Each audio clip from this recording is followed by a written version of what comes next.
You ask Tiger to solve. This deals with linear equations with one unknown. The final result is m equals 6. Let's solve it step by step.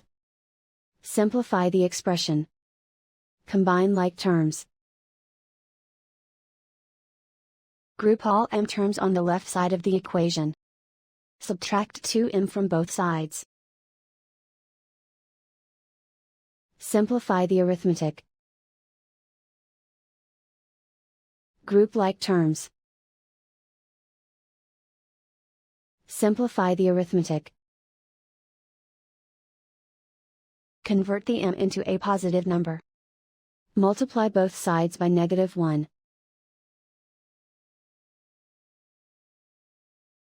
Remove the ones. Simplify the arithmetic. And so the final result is m equals 6.